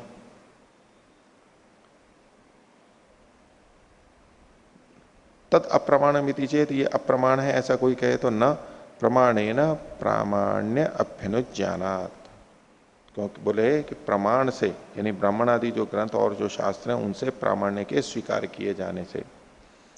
भाष्य, प्रमाणेन खलु ब्राह्मणेन इतिहास पुराण से प्रामाण्यम अभ्युनुज्ञायते, प्रमाण से यानी ब्राह्मण आदि जो ग्रंथ हैं उनसे इतिहास पुराण आदि का प्रामाण्य स्वीकार किया जाता है, अभ्युनुज्ञाय किया जाता है। क्यों? तेवा खलु एते अथर्वांगिरसः एतत् इतिहास पुराणम अभ्यवदन इतिहास पुराणम पंचमम वेदानाम वेद इति। तो ये जो है तक ते खलु एते अथर्वांगिरस, अथर्वांगिरस आदि लोग, ऋषियों के नाम है ये, इनके द्वारा अथर्वांगिरस आदि के द्वारा रचित ये जो इतिहास पुराण हैं, ये इनको बोलते हुए, इनके बारे में बताते हुए, इतिहास पुराणम पंचमम वेदानाम वेद, इतिहास पुराण आदि को वेदों में 5वां वेद मानते हैं, यानी इसकी प्रशंसा की जा रही है। वेद तो 4 ही हैं, लेकिन इनको भी प्रामाणिक रूप में प्रस्तुत करते हुए वेद की तरह से, ज्ञान की तरह से यहां पर लिया गया। तस्मात् अयुक्तम एतत् अप्रामाण्यमिति, इसलिए इनको अप्रमाण माने ये ठीक नहीं है। अप्रामाण्य च धर्मशास्त्र से प्राणभिताम व्यवहार लोपात लोकोच्छेद प्रसंग। और यदि आप इनको धर्मशास्त्र को अप्रमाणित मानो, पीछे तो इन्होंने इतिहास और पुराण ये 2 चीजें ली, अब इसके बाद में बच रहा था धर्मशास्त्र, उसको यहां पर लिया। अगर आप धर्मशास्त्र को अप्रमाण्य मानोगे तो प्राणियों के व्यवहार का लोप हो जाए, होने से लोकच्छेद प्रसंग हो जाएगा, समाज की व्यवस्थाएं छिन्न भिन्न हो जाएंगी। धर्मशास्त्र एक तरह से ही हो गया जैसे हमारे संविधान होते हैं कि देश में, समुदाय में हम रहते हैं तो हमें किन नियमों का पालन करना है। अगर ये नहीं रहेगा तो हमारे व्यवहार की व्यवस्था छिन्न भिन्न हो जाएगी। कोई भी कुछ भी जमीन ले लेगा, कोई भी किसी से छीन लेगा, कोई भी कुछ भी करेगा, तो व्यवहार की अव्यवस्था हो जाएगी। व्यवहार का लोप होने से लोक के उच्छेद का प्रसंग आएगा, दोष आ जाएगा। आगे, दृष्टि प्रवक्त्री सामान्याच अप्रामाण्य अनुपपत्ति है। दृष्टा, देखने वाले जो है, मंत्र के जो दृष्टा है, प्रवक्ता जो धर्मशास्त्रों के बोलने वाले हैं, बताने वाले हैं, उनके सामान्याच समान होने से, मंत्रों के जो दृष्टा हैं उन लोगों ने ही धर्मशास्त्र आदि का प्रवचन भी किया, लोगों के लिए लिखा। इनके समान होने से अप्रामाण्य की अनुपपत्ति होती है, यानी प्रामाण्य की सिद्धि होती है, इनका प्रमाण है। इसी को खोल रहे हैं, ये एवं मंत्र ब्राह्मण से द्रष्टार प्रवक्तारश्च ते खलु इतिहास पुराण से धर्मशास्त्र से चेती। तो जो मंत्र और ब्राह्मण के दृष्टा और प्रवक्ता हैं, यथाक्रम लेंगे, मंत्रों के तो दृष्टा और ब्राह्मण के प्रवक्ता। मंत्र के प्रवक्ता नहीं कहते, क्योंकि मंत्र तो वेद के जो मंत्र हैं वो वेद जो है वो अनादि है, अपौरुषेय है, तो किसी के द्वारा कहे हुए नहीं है, इसलिए उनके दृष्टा तो होते हैं, उसको देखने वाले ऋषि होते हैं दृष्टा, लेकिन उसके प्रवक्ता नहीं होते। प्रवक्ता होते हैं बताने वाले ग्रंथों के, ब्राह्मण आदि ग्रंथ के, धर्मशास्त्रों के, मनुस्मृति आदि के, उपनिषद के, इनके प्रवक्ता होते हैं, दर्शनों के। तो कहा कि जो मंत्र और ब्राह्मण के दृष्टा और प्रवक्ता हैं वे ही इतिहास, पुराण, धर्मशास्त्र आदि के भी कहने वाले हैं, वही लोग हैं जो उनको मानते हैं, इसलिए ये प्रमाण है इनका। विषय व्यवस्था नाच यथा विषयम प्रामाण्यम, और चूंकि सबके विषय अलग अलग होते हैं, विषयों की व्यवस्था होती है, जिस जिस जो जो उनका विषय होता है उसी उसी में उनका प्रामाण्य होता है। सब ग्रंथ सब चीजों में प्रमाण नहीं होते हैं, वो उसी विषय को लेकर के चल रहे होते हैं।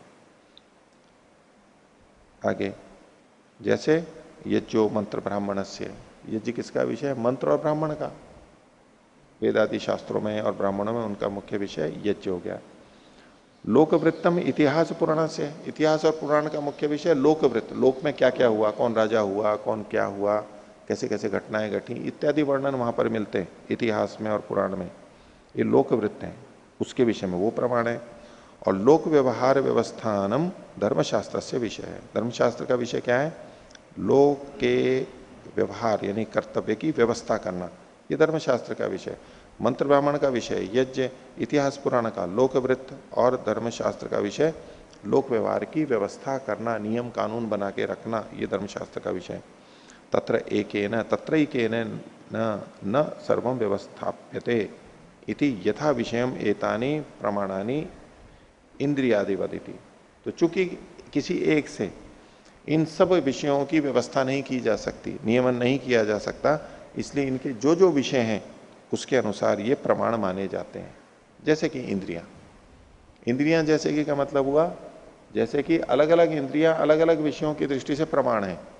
रूप की दृष्टि से नेत्र प्रमाण होगा, श्रोत्र प्रमाण नहीं बनेगा। ऐसे ही गंध की दृष्टि से नासिका प्रमाण बनेगी, न कि कर्ण प्रमाण बनेगा। तो विषय अपने अपने विषयों में जैसे इंद्रियों का प्रामाण्य है, वैसे ही इन शास्त्रों का अपने अपने विषय में प्रामाण्य है। उन्हीं विषयों को ये मुख्य रूप से कहते हैं, बाकी के अलग अलग ग्रंथों में उसके प्रामाण्य माने जाएंगे।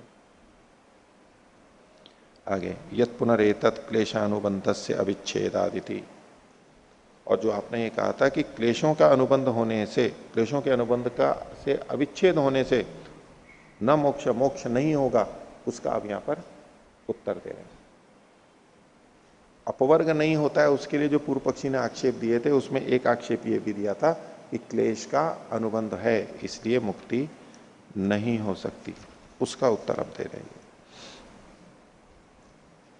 अभी तक जो दिया वो ऋण वाला लिया था, ऋण के साथ साथ शास्त्रों का वचन और ये सब चीजें आ गई। अब क्लेशानुबंध से मुक्ति नहीं होती, उसका उत्तर दिया जा रहा है। तो 63वां सूत्र है सिद्धांति का, सुप्तस्य स्वप्नादर्शने क्लेशाभावात अपवर्ग। जो सुप्त से, सुषुप्त से, जो सुषुप्ति में है, स्पष्टता के लिए कह रहे हैं स्वप्नादर्शन है, जिस समय वो स्वप्न भी नहीं देख रहा होता है, सपने भी नहीं देख रहा होता है, उस समय क्लेशाभावात, क्लेश का अभाव हो जाता है, राग द्वेष आदि क्लेश का अभाव हो जाता है, सुख दुख क्लेश का अभाव हो जाता है। तो ऐसा होने से अपवर्ग, अपवर्ग भी हो सकता है। पूर्व पक्षी ने कहा था कि सदा ही क्लेशों से युक्त रहता है, जन्म से लेकर मरण तक, तो क्लेश का तो अभाव ही नहीं होता है, तो मुक्ति कहां से होगी? बोले नहीं, जीवन में भी क्लेश का अभाव देखा जाता है सुषुप्ति अवस्था में। स्वप्न अवस्था में तो जैसा सपना चल रहा होता है उसके अनुसार राग द्वेष आदि वो चलते रहते हैं, वहां क्लेश का अभाव नहीं होता है। सपने में हमारे ज्ञान के अनुसार उसमें भिन्न भिन्न चीजें जुड़ी हुई रहती हैं, लेकिन स्वप्न के आदर्शन में लेकिन सुषुप्त है तो क्लेश का अभाव हो जाता है। जैसे सांख्य दर्शन में भी कहा समाधि सुषुप्ति मोक्षेशु ब्रह्म रूपता, तो समाधि है, सुषुप्ति है और मोक्ष है। तो सुषुप्ति को भी कहा ब्रह्म रूपता, ब्रह्म रूपता मतलब वहां क्लेश की रहित स्थिति, वो भी अर्थ ले सकते हैं। आगे यथा सुषुप्तस्य खलु स्वप्नादर्शने रागानुबंध सुख दुखानुबंधश्च विच्छिद्यते तथा अपवर्गे पीति। बोले जैसे सोए हुए के, स्वप्न के न देखने वाले के राग का अनुबंध और सुख दुख का अनुबंध कट जाता है, उसी प्रकार से अपवर्ग में भी होता है। पूर्व पक्षी कुछ इस तरह से कहे कि क्लेशों का उच्छेद, क्लेशों की रहित स्थिति तो कभी होती ही नहीं है।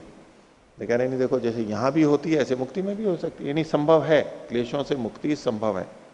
आगे एतच्च ब्रह्मविदो मुक्तस्य आत्मनो रूपम उदाहरंती, और ये जो है ब्रह्मविद लोग, ब्रह्म को जानने वाले, लोग मुक्तस्य आत्मनः रूपम, मुक्त आत्मा का रूप यानी स्वरूप उदाहरण थे उदाहरित करते हैं कि मुक्ति में आत्मा कैसी होती है, मुक्ति में आत्मा का स्वरूप क्या है।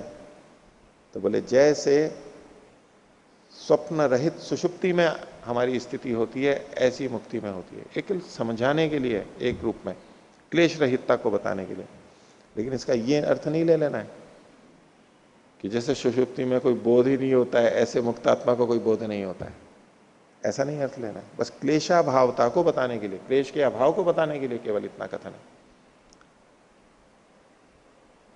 हाँ, ओ इसमें सुख दुखानुबंधश्च विच्छिद्यते से कहा है, तो सुख तो माना जाता है सुषुप्ति अवस्था में। सुषुप्ति अवस्था में सुख वो अलग तरह का है, बाकी यूं सामान्यतः कोई बोध नहीं होता है ना उस समय हमारे को।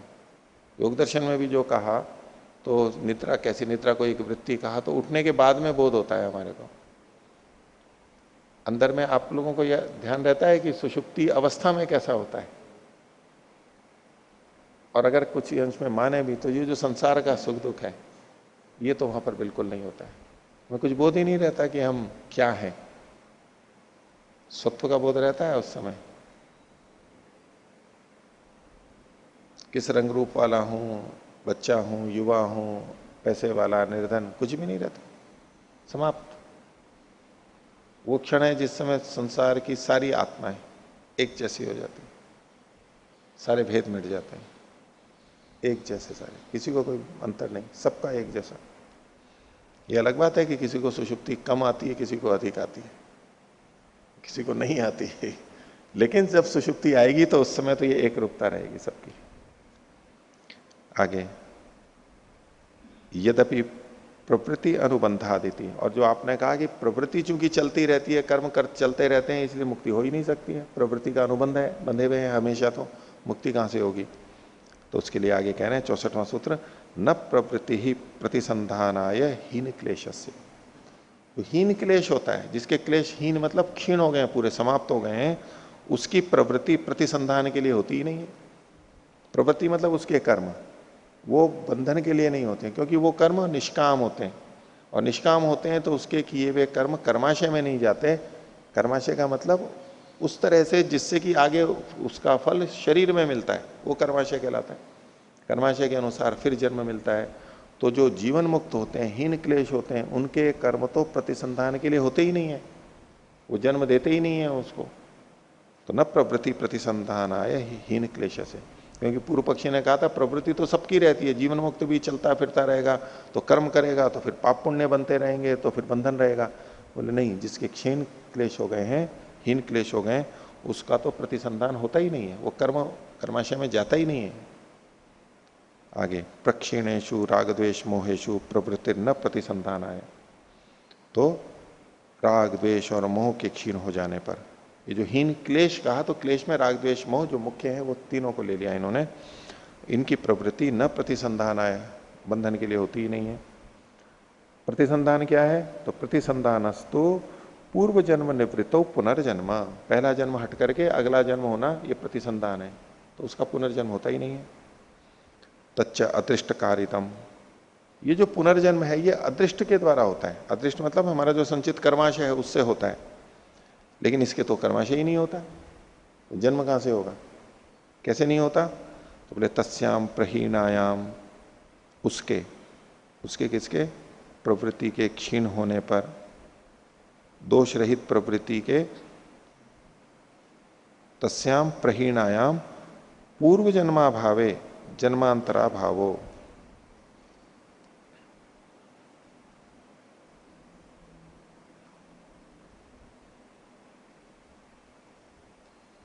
जो प्रवृत्ति है उसके क्षीण हो जाने पर, जब पूर्व जन्म का अभाव होता है, यानी पिछला जन्म जब जो चल रहा है वो समाप्त होता है, तो जन्मांतरा भावो, अगले जन्म का अभाव हो जाता है, जन्मांतर नहीं होता है उसका। अप्रतिसंधानम, इसी को अप्रतिसंधान कहते हैं, प्रतिसंधि नहीं होती है उसकी। अप्रतिसंधानम अपवर्ग, इसे ही मुक्ति कहते हैं। जन्म मरण का चक्र जब छूट जाता है उसको अपवर्ग कहते हैं, जीते जी नहीं होता है। जीते जी तो संधान शरीर चल रहा है, अभी ये मुक्ति नहीं कहलाती है। आगे, वैफल्य प्रसंग इति चेत न, अगर कोई कहे तो इसमें तो फिर जो कर्माशय था वो विफल हो गया। ये कर्म किए थे, कर्मफल यही तो कहता है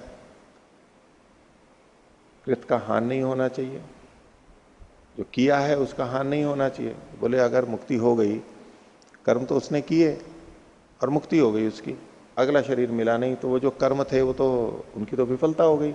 इतनी मेहनत से तो पुण्य कर्म किए थे, अब वो भोगने को ही नहीं मिल रहे हैं, तो विफलता हो जाएगी। और जो पाप कर्म भी हैं वो भी रह जाएंगे, बिना भोगे रह जाएंगे, तो विफलता का प्रसंग आएगा। ऐसा दोष कोई कहे तो वैफल्य प्रसंग इति चेत, तो कहा न कर्म विपाक प्रतिसंवेदन से अप्रत्याख्यानात्।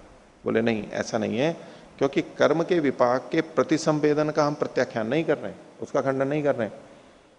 कहने का मतलब यह है कि उसके सारे कर्मों को वो भोग लेता है,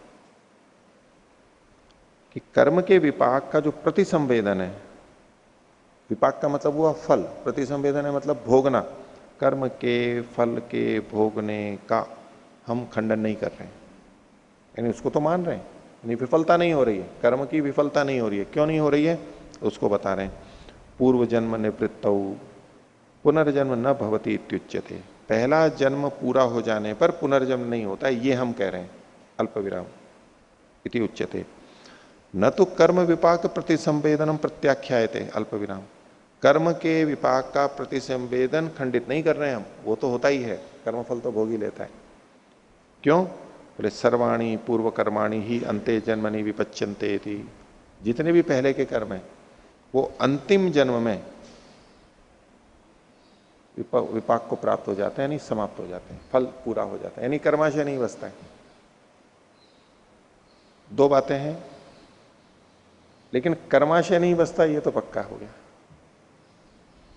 मुक्ति के बाद में फिर कर्माशय बचे और उस कर्माशय से जन्म हो, ऐसा नहीं, कर्माशय तो समाप्त है। अब उस कर्माशय के समाप्ति के दो तरीके हैं। एक पक्ष ये मानता है कि नहीं, सारे कर्मों का फल वो भोग ही लेता है अंतिम जन्म में। भाई अंतिम जन्म में कैसे भोग लेता है, पता नहीं क्या क्या कर्म बचे हुए हों। नहीं, पहली बात तो जब मनुष्य जन्म में आता है तब तक बहुत सारे पाप कर्म वो भोग चुका होता है, पाप पुण्य बराबर है, और मनुष्य शरीर में भी भोगता रहता है। और यदि ऐसे किसी व्यक्ति के पाप कर्म बहुत ज्यादा हैं तो इस स्थिति में हीन क्लेश की स्थिति में पहुंच ही नहीं पाता है, चलता रहता है, चलता रहता है, क्योंकि पाप कर्म ऐसे उनका भोग होता रहेगा, उसके संस्कार भी वैसे हैं, वो चलता रहेगा, चलता रहेगा, ऐसे भोगते भोगते फिर अच्छे कर्म करने लगेगा, फिर निष्काम कर्म करने लगेगा, उस काल में करते करते करते बहुत सारे फल भोग लेगा। दूसरे कुछ लोग इसकी ये व्याख्या करते हैं कि जिस समय वो तपश्चर्या कर रहा होता है, साधना कर रहा होता है, उसके अंतर्गत जो उसको कष्ट हो जाते हैं वो कर्म उसके भोग लिए, मान लिए, भोग लिए, ऐसा हो जाता है। लेकिन कर्माशय समाप्त हो गया। इनको ये आक्षेप था, जो लोग कहते हैं कि भाई कर्म तो बच गए, फिर वो तो विफलता हो जाएगी। वेदांत दर्शन की भी बात ध्यान रखने के योग्य है, वहां पर ये स्पष्ट कहा है कि नए कर्म तो वो करता नहीं है, और जो पिछले कर्म हैं वो भी छूट जाते हैं। तो पिछले कर्म समाप्त हो जाते हैं, तो बोले पाप कर्म चले गए तब तो चलो कोई बात नहीं, खुश होगा, लेकिन पुण्य कर्म भी चले गए, बोले पुण्य कर्म की भी कोई जरूरत नहीं है उसको, वो भी उसको बंधन रूपी दिखाई देते हैं, वो चले गए। तो कर्म भोगने से बचे हुए हों तो भी कोई दिक्कत नहीं है, कर्माशय तो फिर आगे देगा नहीं, क्योंकि क्लेश ही दग्ध बीज हो गए, हीन क्लेश हो गया। और यहां जिस तरह से कथन किया गया है उसमें कि चलो जिनको ये लगता है नहीं कर्म तो भोगने ही होंगे, तो बोले कर्म भोग लिए जाते हैं उससे पहले तक। तो अगर कर्म ज्यादा बचे हुए हैं तो इस स्थिति में पहुंच ही नहीं पाएगा, वो चलेगा, कर्म भोग खींच लेगा, फिर कहीं ना कहीं जाएगा, फिर कहीं ना कहीं जाएगा, और उससे करते करते कर्म भोग हो जाएंगे उसके, और फिर भोग करके फिर थोड़ा हल्का हो जाएगा, फिर साधना करता रहेगा, फिर अंतिम जन्म में जो बचे हैं वो भोग लेगा, हो जाएगा, फिर मुक्ति हो जाएगी उसकी। तो बोले ये समाप्त हो जाते हैं। मुख्य बात है न प्रवृत्ति प्रतिसंधानाय हीन क्लेश से, क्योंकि प्रतिसंधान होता ही नहीं है, कर्माशय बनता ही नहीं है। आगे न क्लेश संतते है स्वाभाविकत्वात्, तो ये पूर्व पक्षी का है, वो कह रहा है कि न आपका कथन ये ठीक नहीं है, समाप्त नहीं हो सकते ये। क्यों? क्योंकि जो क्लेश की संतति है वो तो स्वाभाविक है। इन्होंने कहा ना हीन क्लेश से, क्लेश क्षीण हो जाएंगे, बोले हीन क्लेश तो हीन होते ही नहीं है, क्यों? क्योंकि क्लेश की जो संतति है वो स्वाभाविक है। ये क्लेश कब से जुड़े हुए हैं? अनादिकाल से जुड़े हुए हैं। तो कैसे समाप्त होंगे वो? भाष्य, नोपपद्यते क्लेशानुबंध विच्छेद, क्लेशों के अनुबंध का विच्छेद, क्लेशों के जुड़ाव से मुक्ति ये नहीं हो सकती है। कथम? कस्मात? क्लेश संतते स्वाभाविकत्वात्, क्लेश की संतति लगातार प्रवाह के स्वाभाविक होने से। अनादि ही इयम क्लेश संतति, ये क्लेशों की का प्रवाह है, ये अनादि है, अनादिकाल से चला आ रहा है। न च अनादि शक्य उच्छेद में थी, और जो अनादि है उसका तो नाश हो नहीं सकता। अनादि चीज नष्ट हो सकती है क्या? उसको हटाया जा सकता है क्या? नहीं हटा सकते। इसलिए क्लेश कभी भी समाप्त नहीं होंगे। आप कह रहे हो कि हीन क्लेश से क्लेश तो समाप्त होंगे ही नहीं। तब सिद्धांति तो उत्तर देगा, बीच में एक व्यक्ति और उत्तर दे रहा है उसको। अत्र कश्चित परिहारम आह, कश्चित मतलब कोई मध्यस्थ आकर के वो कहता है कि देखो मैं उत्तर देता हूं इसका। बोले नहीं, देखो जो अनादि होता है वो भी नष्ट हो जाता है, इसका उदाहरण दे रहा है वो। अनादि भी नष्ट हो जाता है तो देखो अच्छा से, तो प्राग उत्पत्ते है अभाव अनित्य अनित्यत्ववत स्वाभाविके भी अनित्यत्वम। उत्पत्ति के पहले, प्राग उत्पत्ते है, उत्पत्ति के पहले जो अभाव था वो कैसा था? उसका भी अनित्यत्व हो जाता है। उत्पत्ति के पहले जो अभाव था, नहीं प्राग अभाव, वो अनादिकाल से था ना, उसका कोई आदि था क्या? नहीं, अनादिकाल से था। लेकिन उसका भी अनित्यत्व देखा जाता है। जब जैसे ही वस्तु उत्पन्न हो गई, उस वस्तु का जो अभाव अनादिकाल से चल रहा था वो समाप्त हो गया। तो अनादि चीज भी समाप्त हो जाती है, देखा जाता है। तो ऐसे ही क्लेश भी भले ही अनादिकाल से हो तो भी समाप्त हो जाएंगे। तो प्राग उत्पत्ते है अभाव अनित्यत्ववत स्वाभाविक अपनी अनित्यत्व, राग आदि का स्वाभाविकत्व हो, क्लेशों का अस्वाभाविकत्व हो तो भी उनका अनित्यत्व है। भाष्य, यथा अनादि प्राग उत्पत्ति है अभाव, जैसे कि अनादि उत्पत्ति के पहले वाला यानी प्राग अभाव जो है, उत्पन्नेन भावेन निवर्त्यते, उत्पन्न भाव से नष्ट हो जाता है, हट जाता है, अल्प विराम। एवं स्वाभाविकी क्लेश संतति ही अनित्यायति, इसलिए क्लेश की जो संतति है, जो स्वाभाविक है, वो भी अनित्य हो सकती है। अब सिद्धांति का समर्थन कर रहा है ये, हीन क्लेशता हो सकती है, लेकिन हेतु उसने अपने ढंग से दिया है, ये सिद्धांति से सम्मत नहीं है ये, इसलिए इसको मध्यस्थ का है। तो कहते हैं अपरा आह, एक और बोलता है पूर्व पक्षी का खंडन करने के लिए, ये खंडन करने के लिए कि जो नित्य होती है उनका भी नाश देखा जाता है, स्वाभाविक होती है उनका भी नाश देखा जाता है। तो 67वां सूत्र। ये दूसरा क्यों बोला कि बोले ये जो आपने अभाव का उदाहरण दिया, तो आपको भाव का कोई उदाहरण देना चाहिए, अभाव का क्यों? भाई जब आप क्लेशों की बात कर रहे हो तो क्लेश तो सत्तात्मक है, अभावात्मक थोड़ा है। प्रसंग तो था भावात्मक का, उदाहरण आपने दे दिया अभाव का, ये तो कोई संगत उदाहरण नहीं दिया आपने। ठीक है, अनादि और शांतता तो आपने बता दी, लेकिन ये तो अभाव का था। तो बोले देखो मैं भावात्मक चीज का उदाहरण देता हूं इसके लिए, इसलिए ये दूसरा दे रहा है 67वां सूत्र। अणुश्यामता अनित्यत्ववत्वा, अणु की जो श्यामता है उसके अनित्यत्व के समान। अणु की श्यामता, अणु मतलब परमाणु की, परमाणु जो मटमैले रंग का होता है, मिट्टी के लिए कह लीजिए आप, तो अणु श्यामता उसकी स्वाभाविक होती है, स्वाभाविक होती है तो नित्य होती है। लेकिन फिर भी पाक जब होता है तो नष्ट हो जाती है, लाल मिट्टी बन जाती है। तो उनके समान वो अनित्य है। अणु की श्यामता नित्य होती हुए भी अनित्य हो जाती है, ऐसे यहां पर भी हो जाएगा। उदाहरण दे रहे हैं, यथा अनादि अणु श्यामता, अणु की जो श्यामता है, श्यामलापन है, वो कब से है? अनादिकाल से है। अथा अग्नि संयोगे न, अथा अग्नि संयोगाद अनित्या, अग्नि के संयोग से वो नष्ट हो जाती है, इसलिए वो अनित्य है। तथा उसी प्रकार से क्लेश संतति रपीति, क्लेश की संतति भी ऐसी ही है अनादिकाल से और नष्ट हो जाएगी। यहां तक इस सूत्र का अर्थ हो गया, ये दो मध्यस्थ लोगों ने कहा।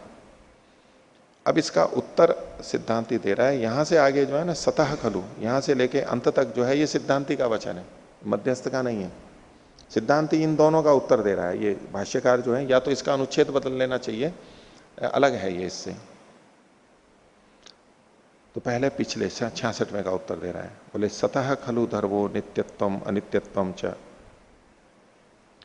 बोले ये जो नित्यत्व और अनित्यत्व धर्म है, ये सतः खलु, ये सत्तात्मक वस्तु का होता है। नित्यत्व और अनित्यत्व किसका होता है? सत्तात्मक वस्तु में लगता है। आपने क्या उदाहरण दे दिया था?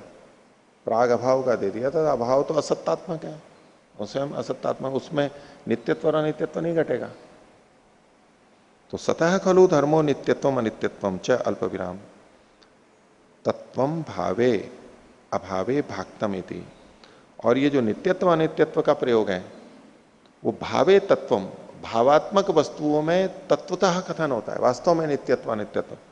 और अभावे अभाव में जो नित्यत्व अनित्यत्व का कथन होता है वो भाक्तम, भाक्त होता है, गौण प्रयोग होता है वो तो। इसलिए आपने जो अभाव का उदाहरण दिया नित्यत्व का, ये अनादिकाल से चला आ रहा है और अब नष्ट हो जाएगा, इस रूप में उसको अनित्य भी आपने माना, ये तो गौण प्रयोग है, भाक्त प्रयोग है। क्योंकि अभाव में जब नित्य अनित्यता का प्रयोग होता है वो गौण होता है, और जो भाव होते हैं उसमें जो नित्यता अनित्यता का प्रयोग होता है वो तत्व होता है, वास्तविक में कहा गया होता है। ऐसा करके उसका खंडन कर दिया 66वें का। अब 67वें का खंडन कर रहे हैं। वो कहेगा जी मैंने तो भावात्मक का ही उदाहरण दिया है। तो बोले अनादि अणुश्यामता इति हेतु अभावात अयुक्तम। आपने कहा था कि अणु की श्यामता अनादि है, बोले इसमें कोई हेतु तो दिया नहीं आपने, और हेतु का अभाव होने से ये आपकी बात असिद्ध है। तो अणु में जो श्यामता है वो अनादि नहीं है, नष्ट हो रही है, लेकिन अनादि भी नहीं है वो। तो अनादि अणुश्यामता इति हेतु अभावात अयुक्तम। क्यों अनुक्त है, गलत है? बोले अनुत्पत्ति धर्मकम अनित्यम इति नात्र हेतु रस्ती थी।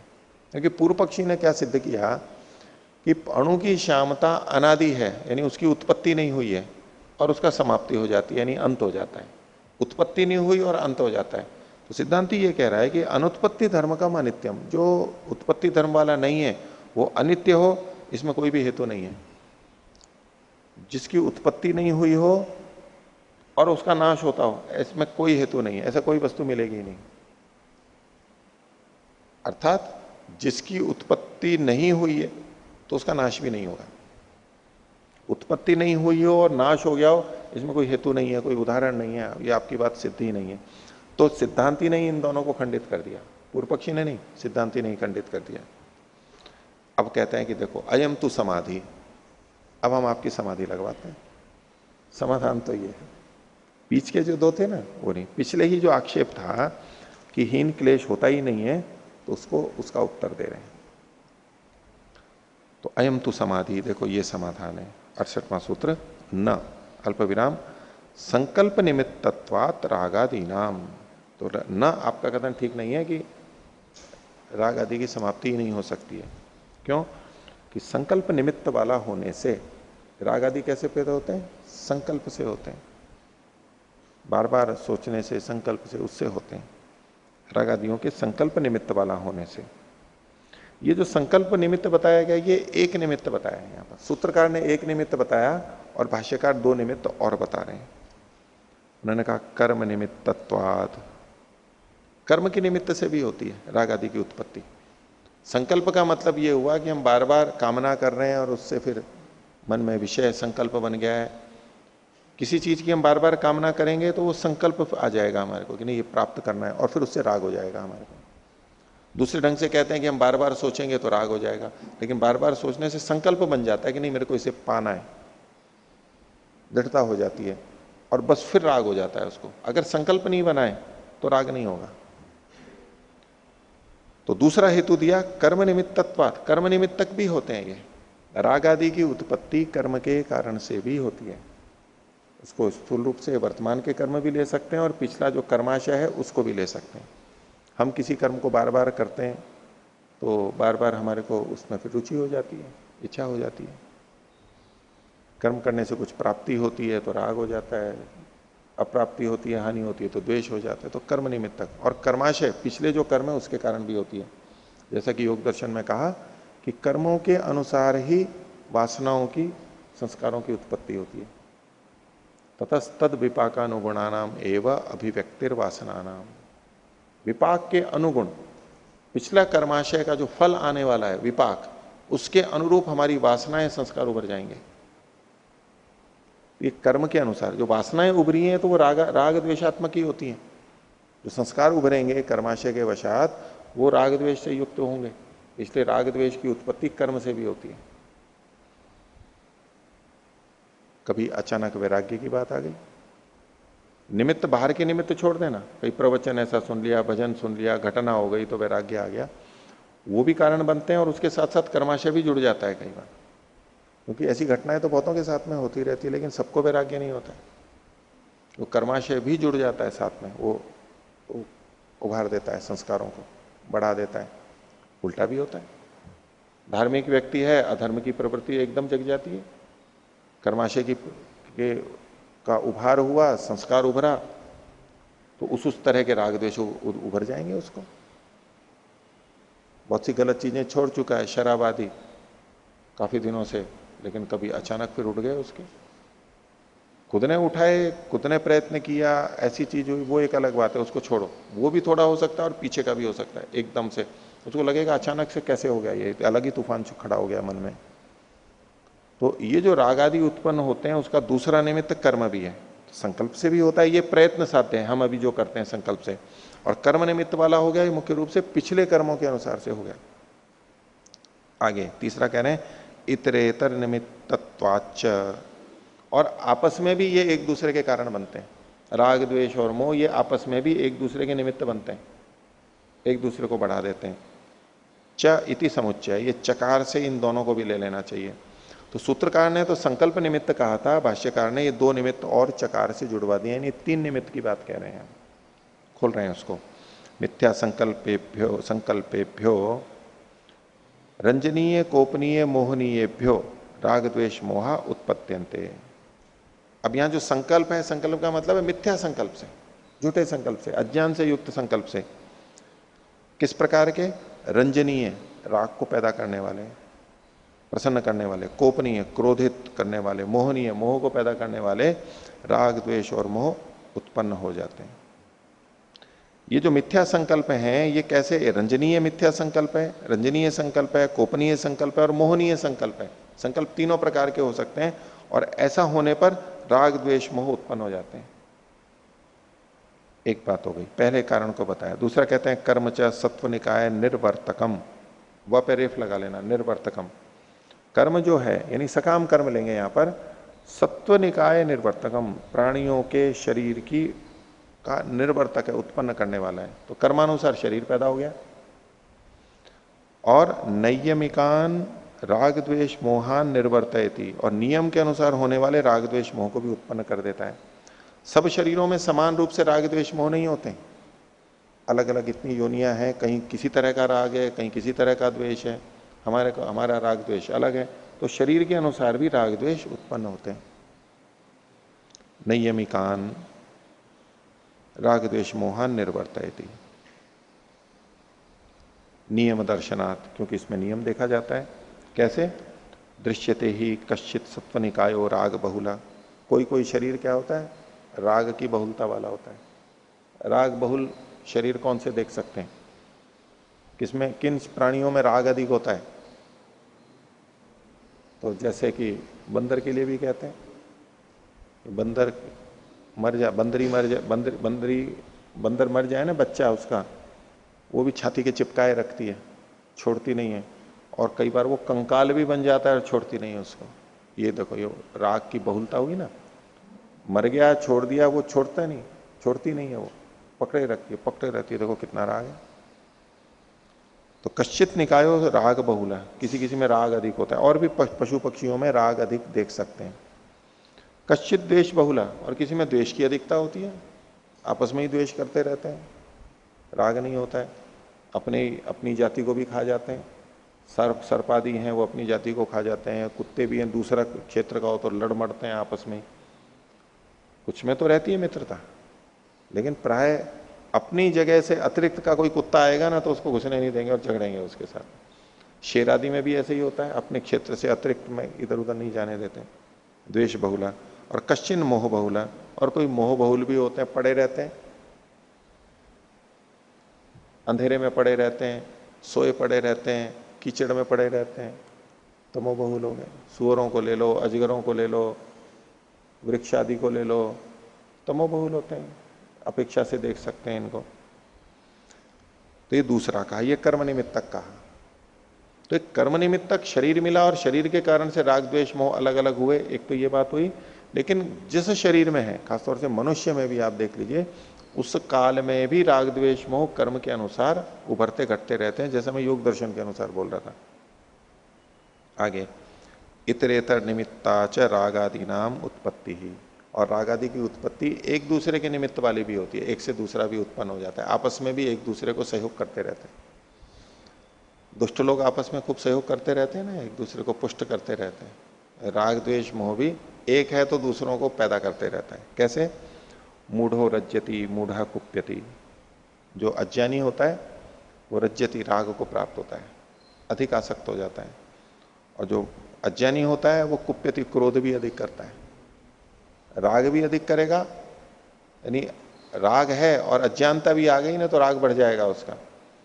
क्रोध है और अज्ञानता आ गई तो क्रोध भी और बढ़ जाएगा उसका। तो मोह जो है वो मूढ़ो रज्यति मूढ़ कुप्यति, दोनों तरफ हो गया, क्योंकि तीन ही थे ना, एक ने दोनों को बढ़ाया। आगे कहते हैं रक्तो मुह्यति, जो आसक्त है, रक्त है, वो मोह को भी प्राप्त होता है। जिसमें राग हुआ, आसक्ति हुई, और उसमें मोह भी, अज्ञानता भी आ जाएगी, मोह को बढ़ा देगा वो उसके। यहीं पर ही साथ में जोड़ सकते हैं रक्तो कुप्यति, जो अधिक आसक्त होता है वो क्रोध भी अधिक करता है। अधिक राग होता है ना तो क्रोध भी अधिक आएगा उसका। रक्तो कुप्यति, ये साथ में जोड़ लेते हैं, क्योंकि पहले में मूढ़ के साथ में जो दोनों जोड़े, यहां पर भी दोनों जोड़ देते हैं। आगे लिखा नहीं है, आगे लिखा कुपितो मुह्यति। और जो कुपित होता है, द्वेष वाली बात है, वो मुह्यति, तो इसके साथ साथ रज्यति भी जोड़ दीजिए। जो कुपित होता है वो मोह को, अज्ञानता को अधिक प्राप्त होता है, और जो क्रोध अधिक होता है वो फिर राग को भी अधिक प्राप्त होता है। किसी के प्रति बहुत क्रोध हो ना किसी को, वो कहीं ना कहीं दूसरी जगह बहुत अधिक राग को भी प्राप्त हो जाता है, और उससे बचने के लिए वो कुछ ना कुछ करता है, अन्य चीजों के प्रति राग उसको बहुत हो जाता है। यहाँ लिखा नहीं है लेकिन दोनों तरफ ले लेना चाहिए, ले सकते हैं। आगे, सर्व मिथ्या संकल्पानाम तत्व ज्ञानात अनुत्पत्ति ही अल्प विराम। ये जितने भी मिथ्या संकल्प हैं इनकी तत्व ज्ञान से अनुत्पत्ति होती है, यानी तत्व ज्ञान से इनका नाश हो जाता है। मिथ्या संकल्प की बात है, सत्य संकल्प तो रहेंगे। कारणानुत्पत्तौ च कार्यानुत्पत्ते रीति, पूर्ण विराम है, ये हटा लीजिए। उत्पत्ति रीति रागादि नाम अत्यंतम अनुत्पत्ति रीति।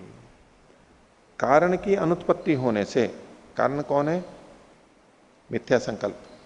उसकी अनुत्पत्ति होने से, यानी उसके नाश होने से, उत्पन्न ही नहीं हो रहा है, तो कार्य की भी अनुत्पत्ति होगी। कार्य कौन है? राग द्वेष मोह। तो जितने भी मिथ्या संकल्प हैं उनका तत्वज्ञान से नाश हो जाएगा। और जब तत्वज्ञान से मिथ्या संकल्प का नाश होगा, यानी कारण का नाश होगा, मिथ्या संकल्प को कारण बताया था राग आदि का, तो राग आदि का भी नाश हो जाएगा, उनकी उत्पत्ति नहीं हो जाएगी, नहीं होगी। तो राग आदि नाम अत्यंतम अनुत्पत्ति, पूरी तरह से नाश हो जाएगा, उत्पत्ति ही नहीं होगी तत्वज्ञान है तो। अनादिश्च क्लेश संतति इत्यपि उक्तम। और हमने ये भी कहा था कि जो क्लेश की संतति है वो अनादि है, आपने भी कहा था। तो बोले सर्वे इमे खलु आध्यात्मिक भाव अनादिना प्रबंधेन प्रवर्तन्ते। ये जितने आध्यात्मिक भाव हैं, आंतरिक भाव हैं, वो अनादि प्रबंध से, प्रवाह से चलते रहते हैं। अनादिना प्रबंधेन, प्रवाह को कह रहे हैं, अनादि प्रवाह से चल रहे हैं। शरीरादयो, शरीरादि भी, शरीरादि भी तो अनादि प्रवाह से चल रहे हैं। अल्प विराम, शरीरादयो के बाद अल्प विराम। तो कहते हैं न जातु अत्र कश्चित अनुत्पन्न पूर्व अल्प विराम। यहां पर कोई भी चीज ऐसी नहीं है जो पहले उत्पन्न न हुई हो। न जातु अत्र कश्चित अनुत्पन्न पूर्व, पहले उत्पन्न नहीं हो ऐसा कुछ नहीं है। सब चीजें पहले उत्पन्न हो चुकी हैं, कुछ भी बनेगा वो पहले उत्पन्न हो चुका है। जो भी शरीर आदि है वो सब पहले हो चुके हैं, कभी ना कभी बने, यानी पहले भी थे ये। पर ये प्रबंध है, उत्पन्न हुए थे नष्ट हो गए थे, उत्पन्न हुए थे नष्ट हो गए थे। कुछ भी चीज नई नहीं हो रही है, कभी ना कभी पहले ये सब चीजें हुई थी और फिर हो रही हैं, फिर नष्ट हो जाएंगी। तो न जातु अत्र कश्चित अनुत्पन्न पूर्व प्रथमतः उत्पद्यते अल्प विराम, ये और ऐसा कि ये पहली बार उत्पन्न हुआ है ऐसा नहीं है।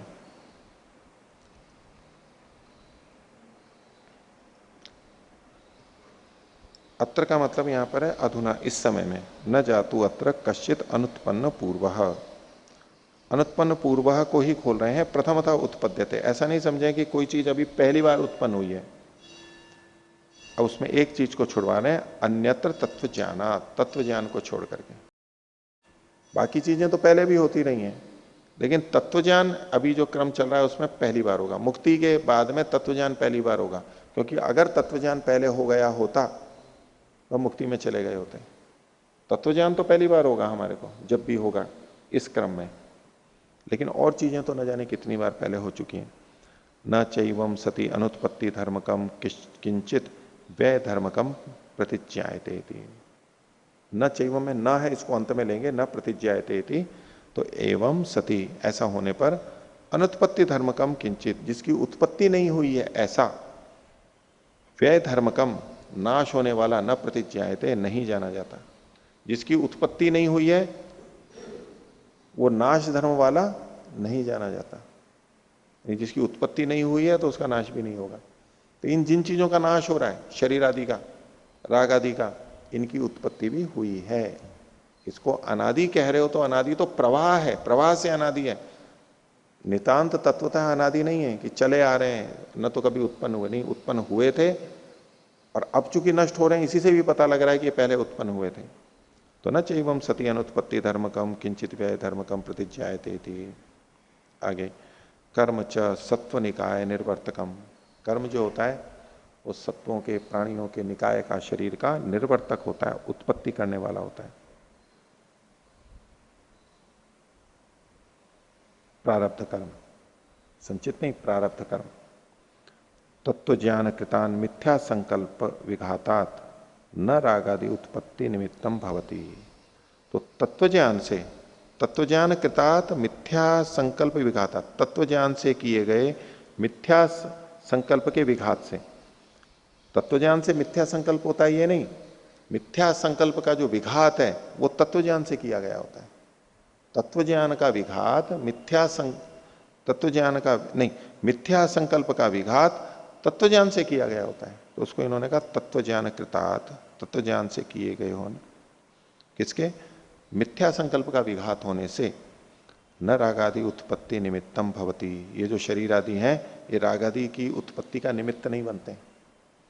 ये शरीर आदि यद्यपि कर्म निमित्तक थे, पीछे जो कहा ना, कर्म च सत्व निकाय निर्वर्तकम, कर्मानुसार हमें शरीर मिला है, लेकिन जब तत्व ज्ञान से मिथ्या संकल्प नष्ट हो चुका है तो ये शरीर भी राग आदि की उत्पत्ति का निमित्त नहीं बनेगा।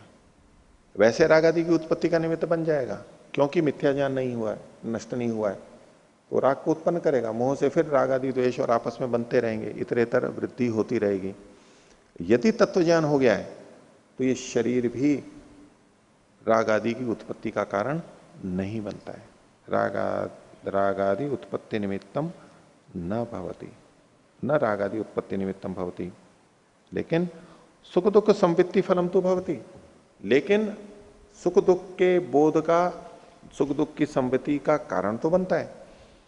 कि जब, जैसे कि ये स्थिति है ना, तत्व ज्ञान से जिसका मिथ्या ज्ञान हट गया है, यानी जीवन मुक्त हो गया है, अब शरीर चल रहा है, तो शरीर जिस समय चल रहा है उस समय राग आदि की तो और उत्पत्ति नहीं होगी, वो तो संस्कार सारे क्लेश भी दग्ध हो गए हैं और न नया उत्पन्न होगा।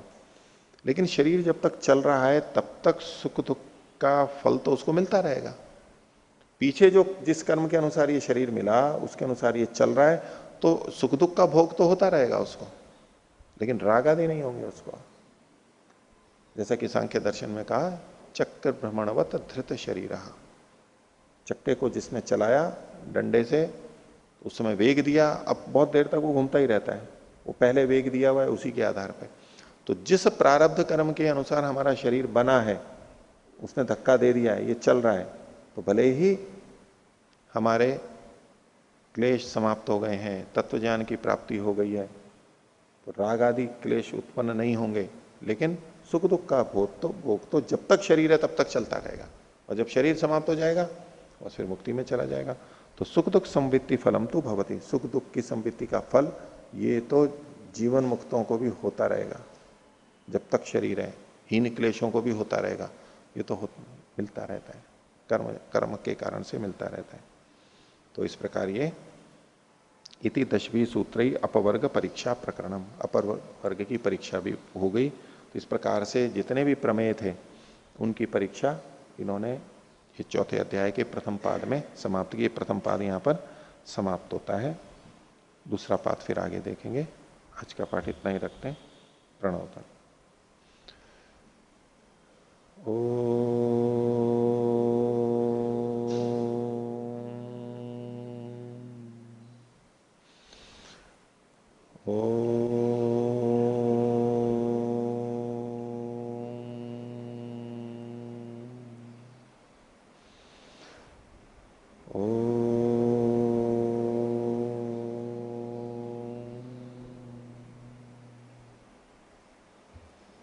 सभी को सादर हो जाता है।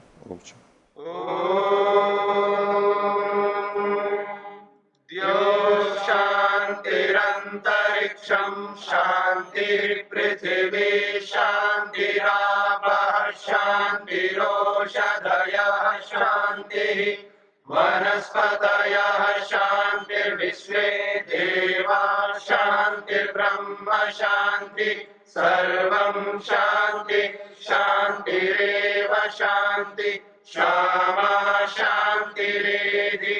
ओम शांति शांति शांति।